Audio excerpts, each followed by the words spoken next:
नमस्कार, यो समाचारमा स्वागत छ। म कुलचन्द्र विष्ट। म रन्जु अधिकारी। सुरु गरौँ अहिलेसम्मका प्रमुख समाचारबाट।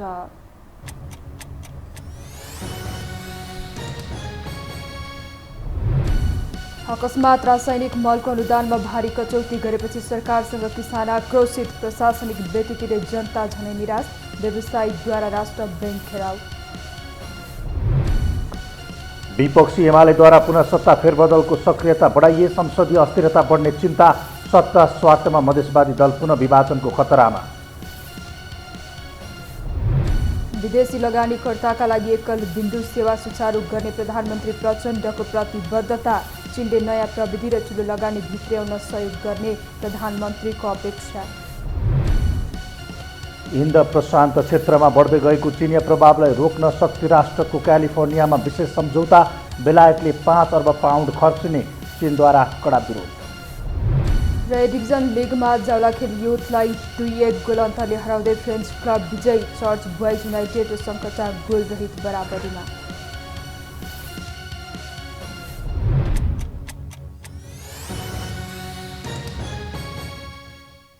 अब समाचार विस्तारमा। प्रधानमन्त्री पुष्पकमल दाहाल प्रचण्डले सम्हालेको कृषि तथा पशुपक्षी मन्त्रालयले विज्ञप्ति जारी गरेर कृषकलाई दिँदै आएको अनुदान कटौती गरेको खबरले कृषकहरू स्तब्ध छन्। सरकारले यसअघि मलमा 70.82% अनुदान दिँदै आएको थियो, तर अहिले विगतको अनुदानलाई कटौती गरेर 59.04%मा झारेपछि कृषकहरू थप मारमा परेका छन्। सरकारले किसान मारा निर्णय गरेको भन्दै चौतर्फी आलोचना सुरु भएको छ। एक रिपोर्ट। सर्वहारा वर्गको सारथी भन्ने प्रचण्ड सरकारले कृषकको ढाड सेक्ने गरी रासायनिक मलमा दिँदै आएको अनुदान कटौती गरेर कृषकमाथि निशाना साधेको छ। प्रचण्ड जनयुद्धका उनै सुप्रिमो हुन् जसले सर्वहारा वर्गका लागि भन्दै युद्ध छेडेका थिए। अहिले कृषि तथा पशुपन्छी मन्त्रालयको जिम्मेवारी पनि उनै प्रचण्डले सम्हालेका छन्। प्रधानमन्त्री समेत रहेका प्रचण्डले चाहेको भए थुप्रै फजुल खर्चहरू रोक्न सक्थे। यदि मुलुकमा आर्थिक सङ्कट नै देखा परेको हो भने उपल्लो ओहदाका कर्मचारीलाई दिँदै आएको प्रशासनिक खर्च, बैठक भत्ता, पार्टीका कार्यकर्ता भर्ती केन्द्रको रूपमा खोलिएका विभिन्न साङ्गठनिक अखडाहरूमा अङ्कुश लगाएर फजुल खर्च रोक्न सक्ने प्रशस्त ठाउँ हुँदा पनि प्रचण्डले त्यसो गरेनन्। बरु सिधै किसान मारा निर्णय गरे। कृषि मन्त्रालयले समायोजन गरेको अनुदान कटौती अनुसार अब युरिया मलको मूल्य प्रति केजी 25 रुपियाँ पुगेको छ। यसअघि किसानले 14 रुपियाँमा पाउँदै आएका थिए। सरकारले अनुदान कटौती गर्दा 43 रुपियाँमा पाइने डिएपी मल प्रति केजी 50 रुपियाँ पुगेको छ। 31 रुपियाँ केजीको पोटासको मूल्य 40 रुपियाँ पुगेको छ। सरकारले अहिले एकैपटक 11.78% अनुदान कटौती गरेको छ। तर यति हुँदा पनि किसानले समयमा मल पाएको रेकर्ड छैन। सरकारले अनुदान कटौती गर्दा युरियामा प्रति केजी 11 रुपियाँ, डिएपीमा 7 र पोटासमा 9 रुपियाँ मूल्य वृद्धि भएको छ। यसको व्यवहार सिधै कृषकले खेप्नुपर्ने हुन्छ। मलमा सरकारले गरेको मूल्य समायोजनले देशमै कृषि गरौँ भनेर मातृभूमिको माटोमा नङ्ग्रा ख्याउनेहरूका लागि वज्र परेको छ। तत्काल 11% अनुदान कटौती गरेर 59%मा झारेको सरकारले यसलाई 50% हाराहारीमा ल्याउने सङ्केत गरेको छ, जुन सिधै कृषकलाई मार पर्ने किसिमको छ। धेरै लाजै मर्दो त के हो, लाजै मर्दो भयो नि यो त। अब नेताहरूले हेर्नुहोस् न, यो सरकार आउँदा अलिकति ऊ हुन्छ कि भनेर उ गर्छ, तर झन् झन् झन् झन् झन् झन् उनीहरू मात्रै उ गरेर खान्छ कि। अब के भन्ने, अब अरू हेर्नुहोस् न, अब यहाँ होइन हामी यस्तो दुःख गर्छ, कृषि गर्छ, तर हामीलाई त केही वास्ता व्यस्तै छैन। देशले फजुल खर्चको व्यवहार बोकेका थुप्रै ठाउँहरू छन्। चुइएका यी ठाउँहरू टाल्न कालो सिसामा सरर अगौटे पछौटे लावालस्कर सहित हिँड्ने यिनीहरूले देखेनन्। देखे त कसलाई? उही माटोमा श्रम पसिना बगाएर अन्न उत्पादन गर्ने कृषकलाई। मन्त्रालयले लाज पचाएर विज्ञप्तिको 3 नम्बर बुँदामा अन्तर्राष्ट्रिय स्तरमा रासायनिक मलको मूल्य वृद्धि हुनुका साथै विनिमय दरमा भएको वृद्धिले नेपाल सरकारले अनुदानमा उपलब्ध गराउने मलको लागत मूल्य अत्याधिक बढ्न गएको र मलको निरन्तर बढ्दो खरिद लागत तर न्यून बिक्री मूल्यले गर्दा अनुदान रकममा नेपाल सरकारले धेरै नै रकम खर्चिनुपर्ने अवस्था आएकाले अनुदान कटौती गरेको भनेको छ। नेपालमा अहिले वार्षिक 5,20,000 मेट्रिक टन रासायनिक मलको आवश्यकता देखिन्छ, तर आधाउधी किसानको खेतमा मल नै पुग्दैन। सधैँ अभावमा चलेको मलको माग कसरी धान्ने अर्थात् किसानलाई कसरी राहत दिने भन्नेतिर सरकारले सोचेन, तर अन्तर्राष्ट्रिय स्तरमा मूल्य बढेको बहानामा अनुदान कटौती गरेर राहतको ठाउँमा आद दिएको छ। 1200 रुपियाँमा पाइरहेको मल अब फेरि 1800 रुपियाँ तिरेर यो खेतमा हाल्छ भन्ने कुरामा कम विश्वास गर्न सकिन्छ र उसले हालिहाल्यो भने पनि जब उसले व्यावसायिक रूपमा खेतीपाती गर्छ उसले अन्तर्राष्ट्रिय उत्पादनहरूसँग प्रतिस्पर्धा गर्न सक्दैन र झन् चाहिँ यो अहिले चाहिँ व्यावसायिक रूपमा खेतीपाती गरिरहेका किसानहरूले सडकमा जसरी तरकारी पोखिराख्नु भएको छ यो क्रम चाहिँ झन् बढेर जान्छ।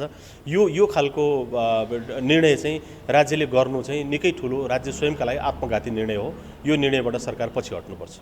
सरकारले विलासी वस्तुमा व्यापक रूपमा लगानी गरिरहेको छ। आफ्नो सुविधा र आरामका लागि अझै पनि अर्बौंको बजेट हावामा उडाइरहेको छ। त्यसतर्फ सरकारले खर्च कटौतीमा एक रत्ती पनि ध्यान दिएको छैन। अहिले पनि सरकारले देशभर सयौं यस्ता अखडा थापेर राखेको छ जहाँ आफ्नो नातेदार र कार्यकर्ता भर्ती गरी राज्यको सेवा सुविधाबाट पालित पोषित गर्नका लागि जागिर खुवाइरहेका छन्। जो दिनभर कार्यालयमा पुगेर आइ काटेर तलब पकाउँछन्। त्यति मात्र होइन, सयौं यस्ता समिति र आयोगहरू बनाइएका छन् जहाँ नियुक्ति लिएर राज्यको सुविधामा प्रमलुट मचाइरहेका छन्। यस्ता फजुल खर्च कटौती गर्नुको सट्टा कृषकको चुलोमा आगो निभाउने गरी भइरहेको एक्सन मूर्खता सिवाय अरू हुनै सक्दैन। यो हो टेलिभिजनका लागि भूपेन्द्र पौडेल, काठमाडौँ। गत पुस 19मा प्रधानमन्त्री बने लगतै प्रधानमन्त्री प्रचण्डले 1 महिनाभित्र सार्वजनिक सेवा प्रवाहमा सुधार गर्न सचिवहरूलाई 30 दिने अल्टिमेटम सहित 30 बुँदे निर्देशन जारी गरेका थिए। कार्यान्वयन नभए कारबाही नै गर्ने चेतावनी दिए पनि प्रधानमन्त्रीको निर्देशन केवल विगत बनेको छ। प्रधानमन्त्रीको त्यो निर्देशन जनताले अझै जीवनमा अनुभूति गर्न पाएका छैनन्। एक रिपोर्ट।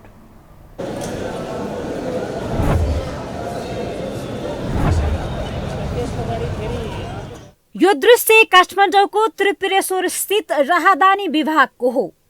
केही कान ठाडो पारेर पुलिस रिपोर्टको प्रतीक्षामा छन्। पुलिस रिपोर्ट पाइसकेकाहरू छाप र तोक लगाउने लाइनमा त केही बायोमेट्रिक्स गर्ने ठाउँमा आफ्नो पालो कुरेर बसेका छन्।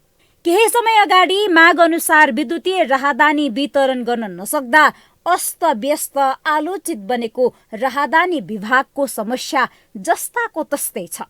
कन्सुलर र राहदानी सेवाका कारण आम सर्वसाधारण आजित भइसकेका छन्। यो हाम्रो पुलिस रिपोर्टको लागि छिटो काम बढे जस्तो लागेन मलाई। खासै यो त नराम्रै हिसाबले लिने कुरो भयो होइन र।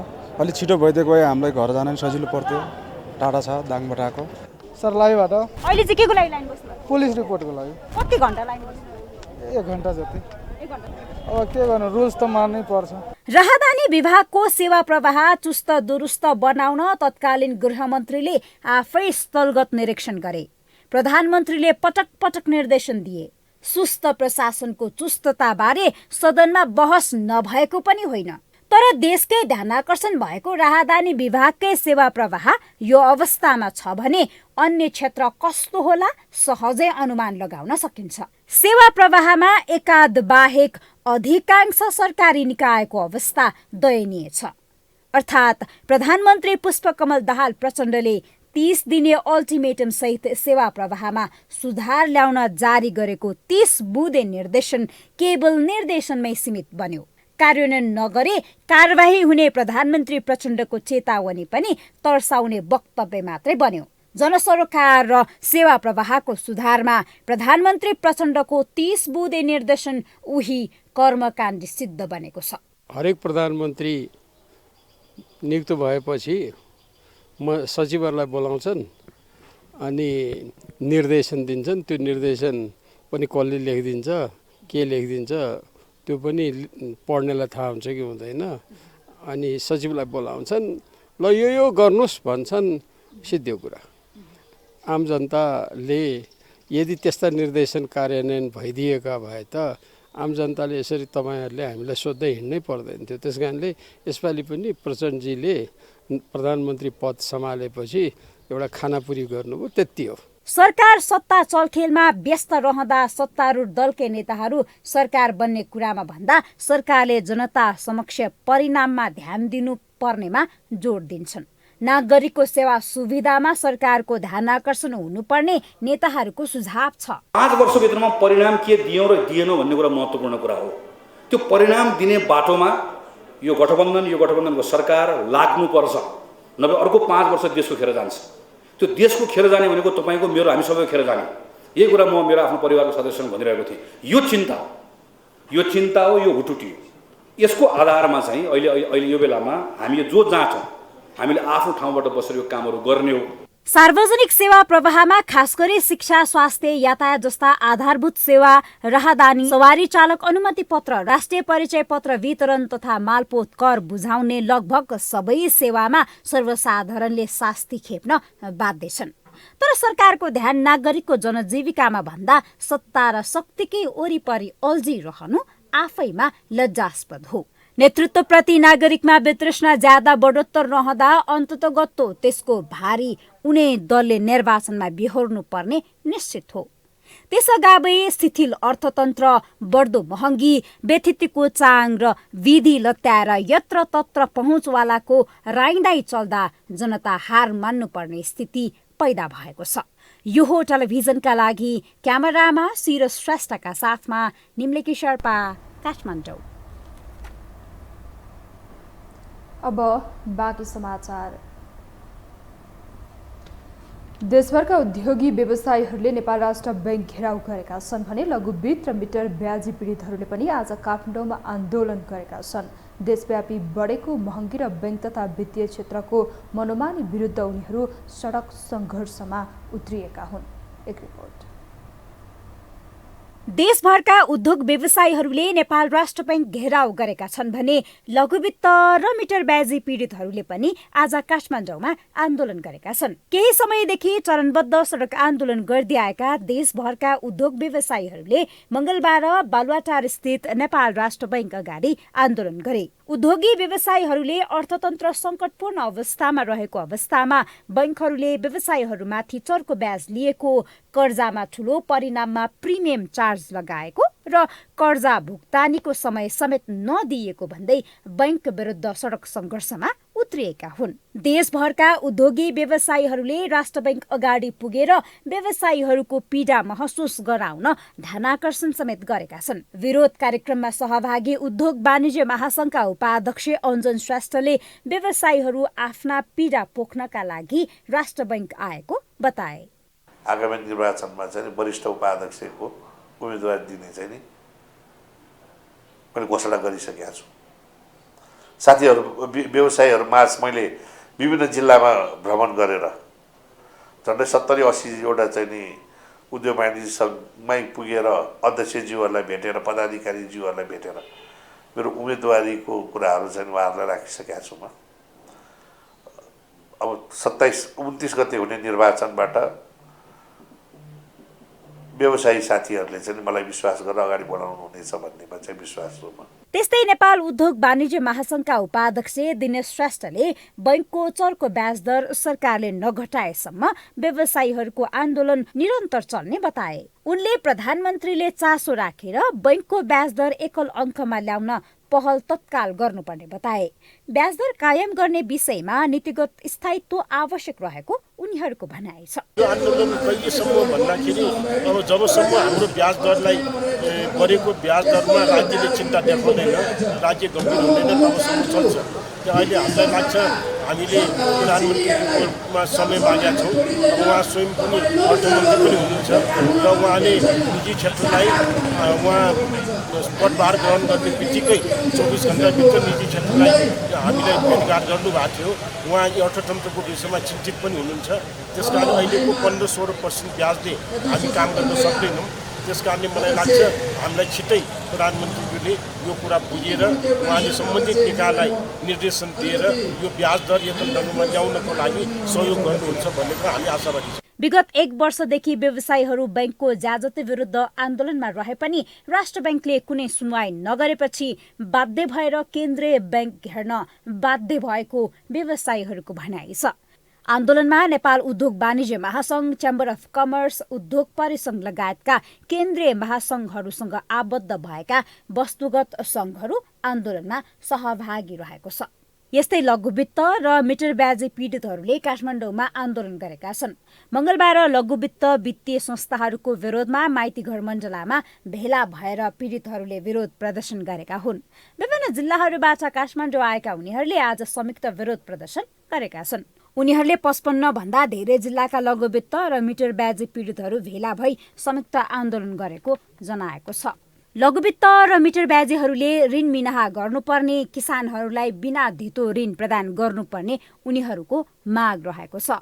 आन्दोलनमा सहभागीहरूले समाजवादी अर्थतन्त्रको विकास गर, आम गरिब किसानलाई निशुल्क ऋण प्रदान गर, आवश्यकता र क्षमतामा आधारित काम र दामको व्यवस्था गर लगायतका प्लेकार्ड बोकेर आन्दोलन गरेका थिए। निर्वाचन आयोगले यही चैत्र 3 मा हुने उपराष्ट्रपतिको निर्वाचनका लागि आज राति 12 बजेदेखि प्रचार प्रसार निषेधको अवधि कायम रहेको जनाएको छ।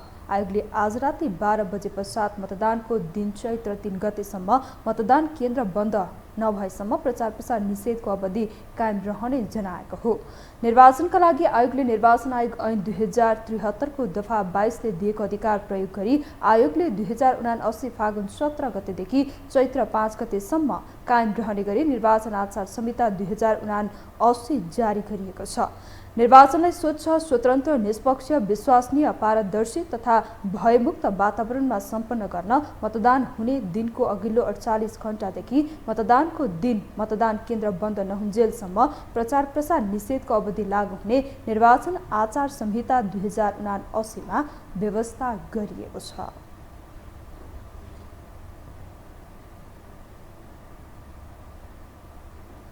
हामीसँग समाचार बाँकी नै छन्, अहिलेलाई विश्राम।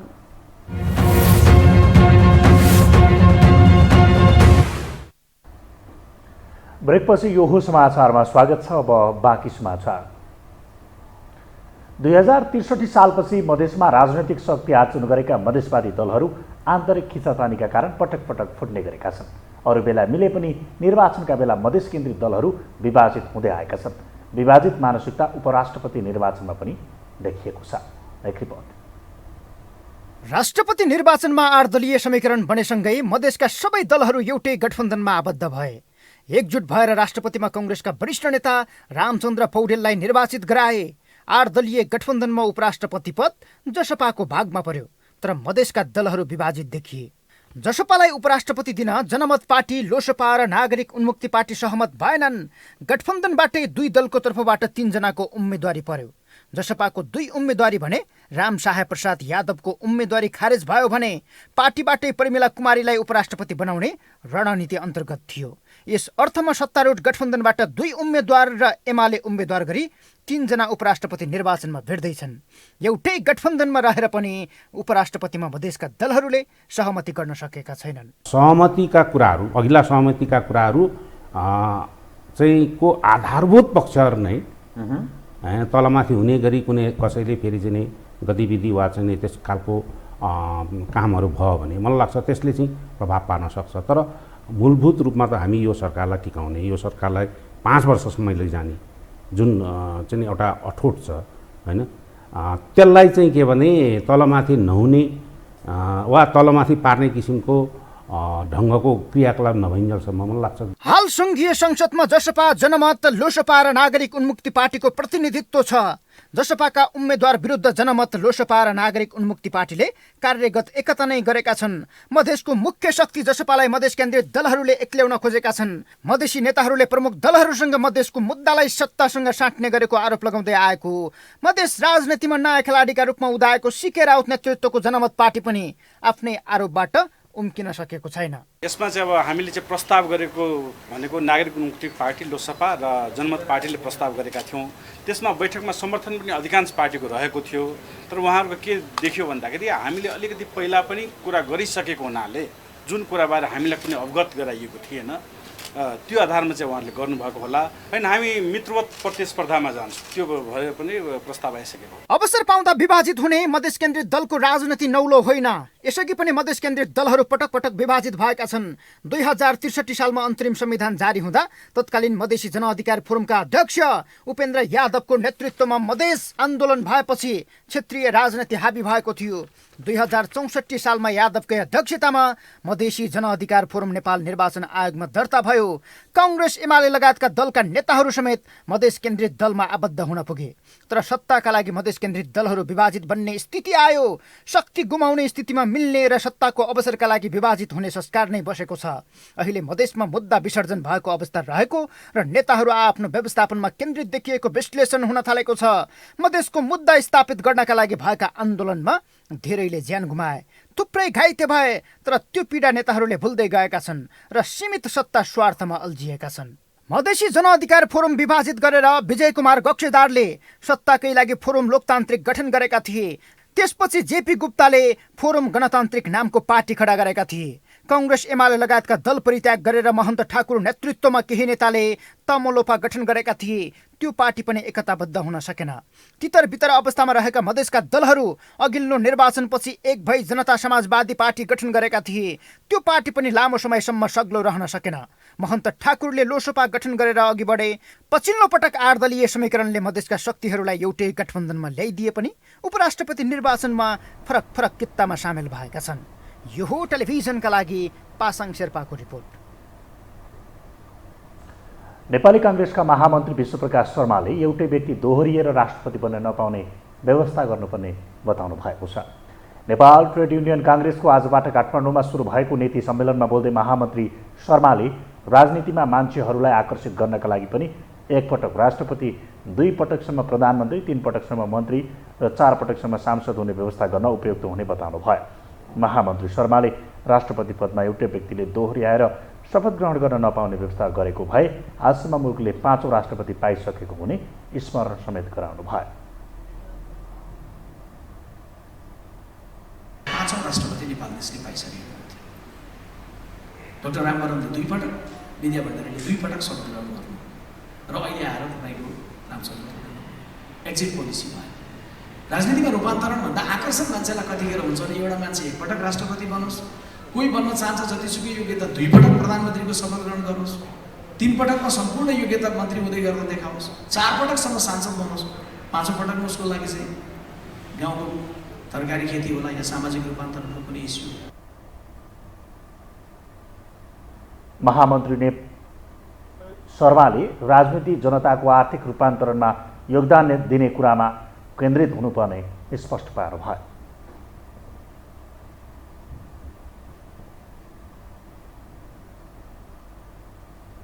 अब बाँकी समाचार।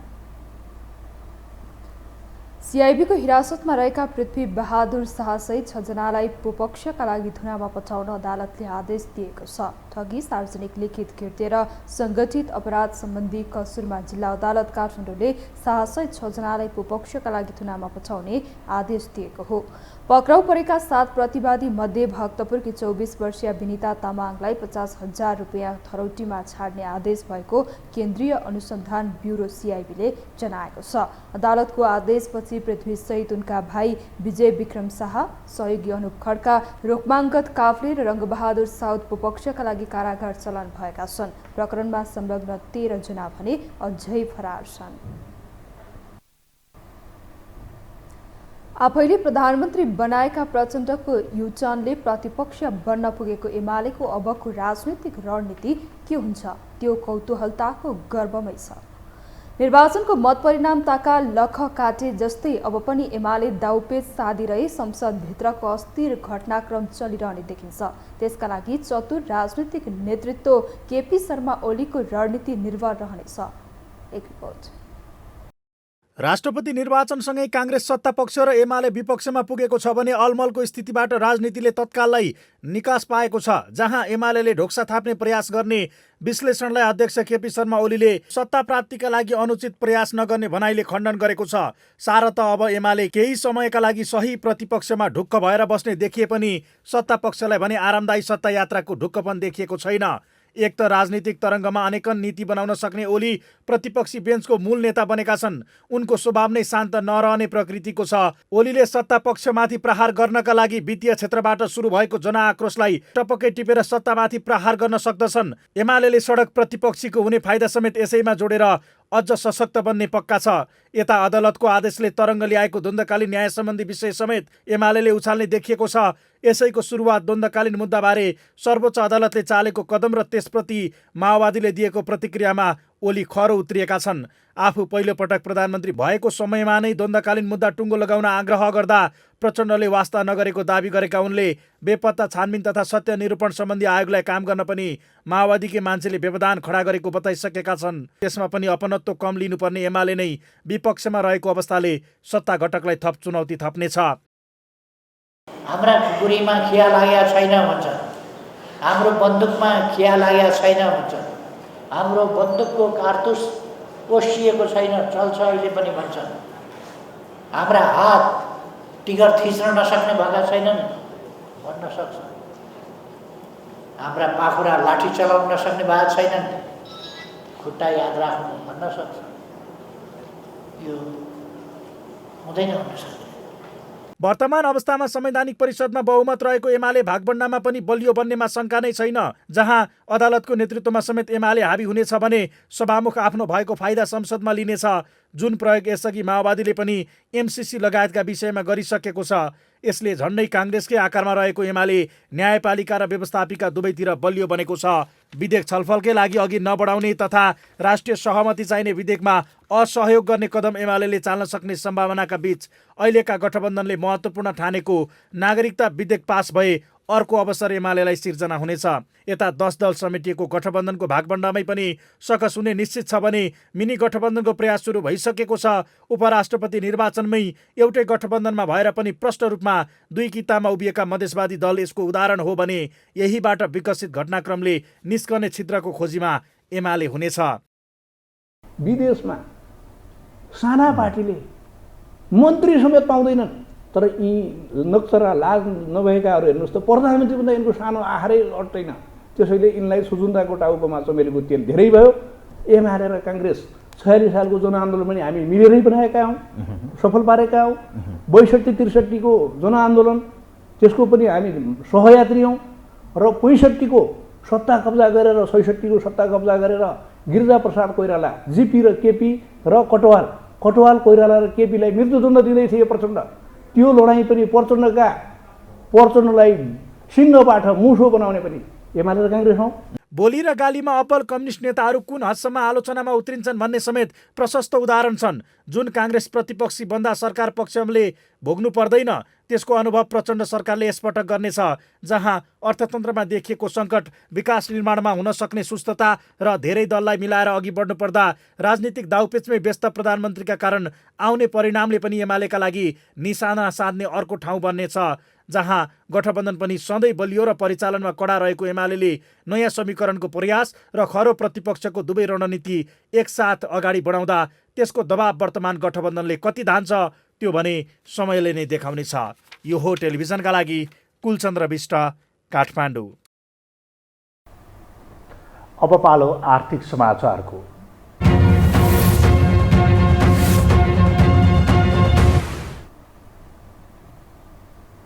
प्रधानमन्त्री पुष्पकमल दाहालले विदेशी लगानीकर्ताका समस्या समाधानका लागि एकल बिन्दु सेवा सुचारू गर्ने प्रतिबद्धता जनाउनु भएको छ। आज नेपाल उद्योग परिसङ्घ र China council for the promotion of international trade CCPIT को संयुक्त आयोजनामा भएको नेपाल चाइना बिजनेस फोरम 2023लाई सम्बोधन गर्दै प्रधानमन्त्री दाहालले विदेशी लगानीकर्ताहरूको समस्या समाधानका लागि सरकारले एकल बिन्दु सेवा सुरु गर्ने विषयमा कानुन बनाएर संसदबाट पारित गर्ने क्रममा रहेको बताउनु भएको हो। प्रधानमन्त्री दाहालले सरकारले विदेशी लगानीकर्तालाई चाँडै नै सबै प्रकारका सेवा एउटै ठाउँबाट प्राप्त गर्ने वातावरण मिलाउने घोषणा गर्नुभयो।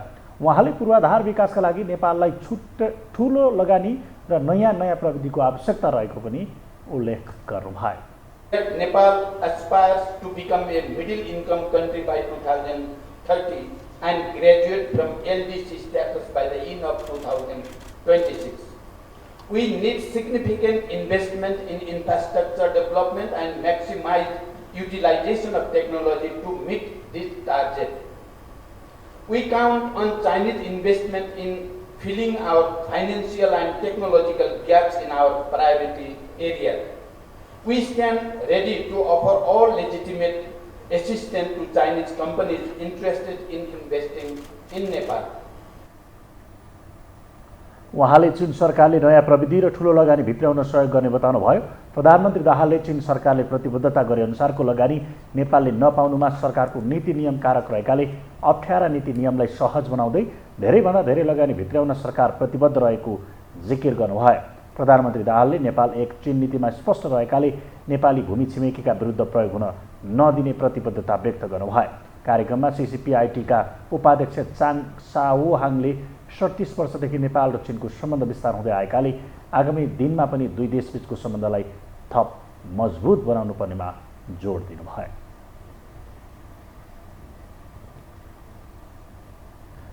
नेपाल उद्योग वाणिज्य महासङ्घका उपाध्यक्ष अञ्जन श्रेष्ठले वरिष्ठ उपाध्यक्ष पदका लागि उम्मेदवारी घोषणा गर्नुभएको छ।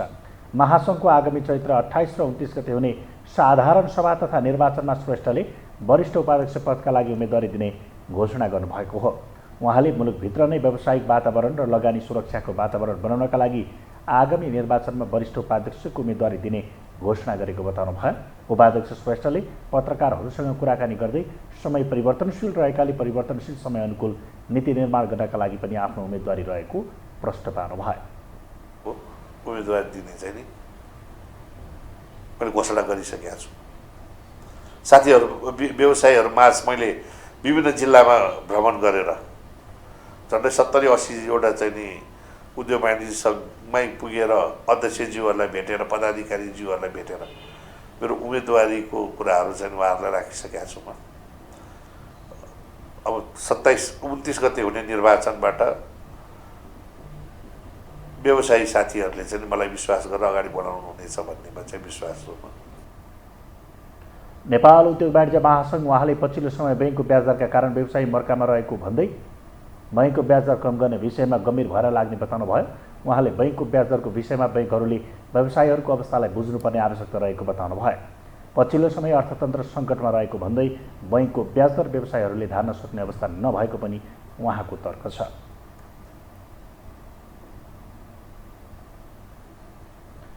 हामीसँग अन्तर्राष्ट्रिय र खेलकुद समाचार बाँकी नै छन्। अहिलेलाई पुनः विश्राम।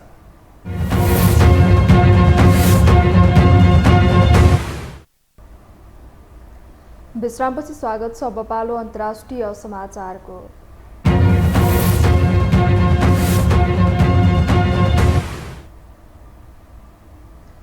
हिन्द प्रशान्त क्षेत्रमा बढ्दै गएको चिनिया प्रभावलाई चुनौती दिने उद्देश्यले अमेरिका, बेलायत र अस्ट्रिया बीच क्यालिफोर्नियामा विशेष सम्झौता भएको छ। सम्झौता अनुसार अमेरिकाले अस्ट्रेलियालाई 3वटा आणविक हतियार सहितको पनडुब्बी उपलब्ध गराउने भएको छ। तर यो विषयमा भने चीनले विरोध गरेको छ। एक रिपोर्ट।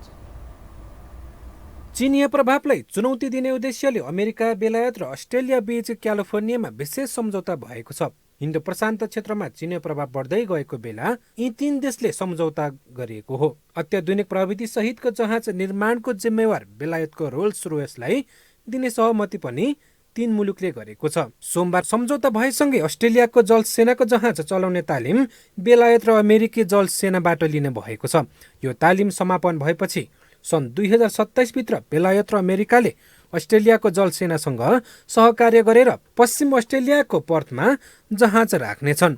सन् 2030 सम्म अस्ट्रेलियाले अमेरिकाबाट 3वटा जहाज खरिद गर्ने सम्झौता पनि भएको छ। यी जहाजमा 3वटै मुलुकका प्रविधिको प्रयोग हुने भए पनि यसको डिजाइन भने अस्ट्रेलिया र बेलायतले भने अनुसारको हुनेछ। नयाँ प्रविधिको जहाजबाट अस्ट्रेलियाका जलसेना हालका भन्दा पनि तेज गतिमा गस्ती गर्न सक्ने बताइएको छ। क्रुज क्षेप्यास्त्रको सहायताबाट जलसेनाको जमिन र समुद्री इलाका दुवैमा आक्रमण गर्न सक्नेछ। अमेरिकी राष्ट्रपति जो बाइडेनले प्रजातान्त्रिक पद्धति अनुसार शासन गरिरहेको मुलुकहरू बीच आफ्नो सुरक्षाका खातिर सहमति भएको बताए।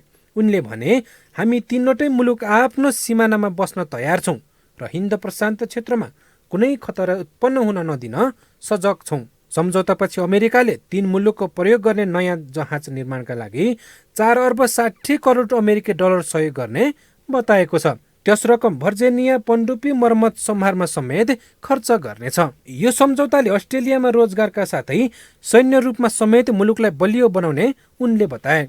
अमेरिकाको रक्षा इतिहासमा यो सबैभन्दा ठूलो लगानी हो। बेलायती प्रधानमन्त्री ऋषि सुनकले भूराजक नीतिक स्थायित्वमाथि चुनौती बढिरहेको बेला यस सम्झौता विशेष रहेको बताए।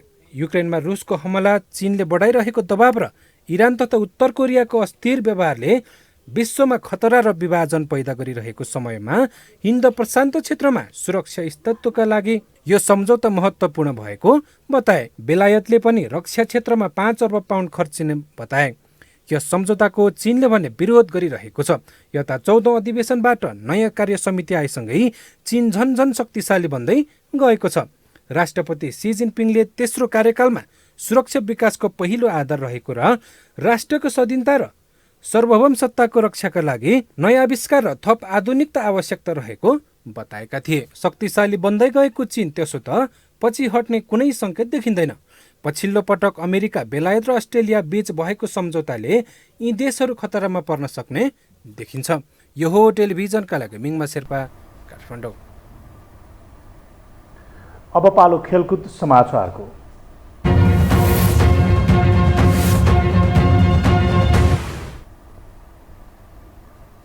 शहीद स्मारक ए डिभिजन लिगमा अपराजित रहेको जावलाखेल युथ क्लबलाई 2-1 हराउँदै फ्रेन्ड्स क्लबले पहिलो जित हात पारेको छ। त्रिपुरेश्वर स्थित दशरथ रङ्गशालामा भएको खेलमा फ्रेन्ड्स क्लबका लागि राफिक अमिनुले खेलको 19औं मिनटमा गोल गर्दै फ्रेन्ड्सलाई अग्रता दिलाएका थिए। खेलको 40औं मिनटमा कप्तान प्रकाश बुढाथोकीले गोल गर्दै फ्रेन्ड्सको अग्रता दोबर बनाएका थिए।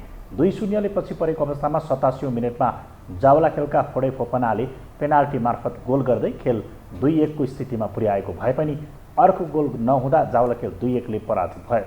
त्यसै आजकै अर्को खेलमा चर्च बोइज युनाइटेडका मनिष डागीले पेनाल्टीमा गोल गर्न नसक्दा सङ्कटासँग अङ्क बाँड्न पुगेको छ।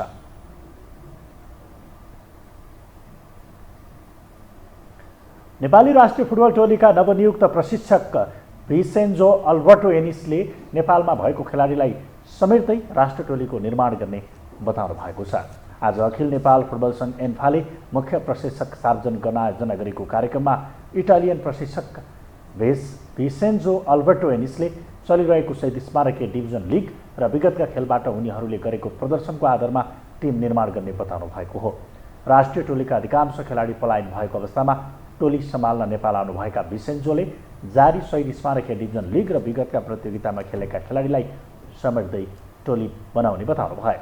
प्रशिक्षक भिसेन्जोले प्रशिक्षक बन्नका लागि अवसर खोजिरहेको र 3 वर्षदेखि नेपाली फुटबल पछ्याइरहेकाले नेपाल आउन चाहेको समेत बताउनु भयो। यस्तै राष्ट्रिय टोलीका केही खेलाडीहरू विदेश गएको अवस्थामा कसरी टोली निर्माण गर्नुहुन्छ भन्ने प्रश्नमा प्रशिक्षक भिसेन्जोले टिम बनाउँदा सम्पूर्ण रूपमा नयाँ नसकिने र एकैपटक धेरै नयाँ खेलाडीलाई मात्र समेटेर बनाउन कठिन हुने बताउनु भयो।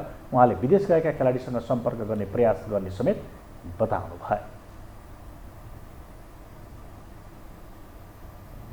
खेलकुद समाचारसँगै हामी यो हो समाचारको अन्त्यमा आइपुगेका छौँ। बिदा हुनु अघि प्रमुख समाचार पुनः एकपटक।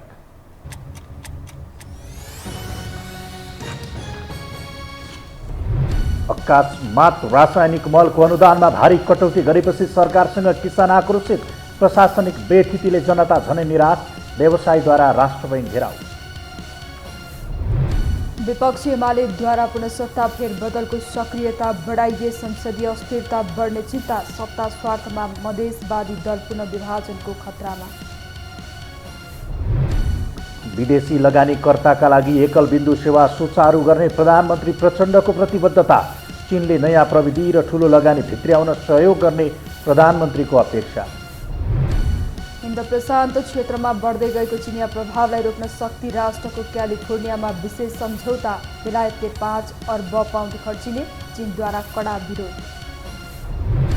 र ए डिभिजन लिगमा जावलाखेल युथलाई 2-1 गोल अन्तरले हराउँदै फ्रेन्ड्स क्लब विजयी, चर्च बोइज युनाइटेड र सङ्कटा गोलरहित बराबरीमा।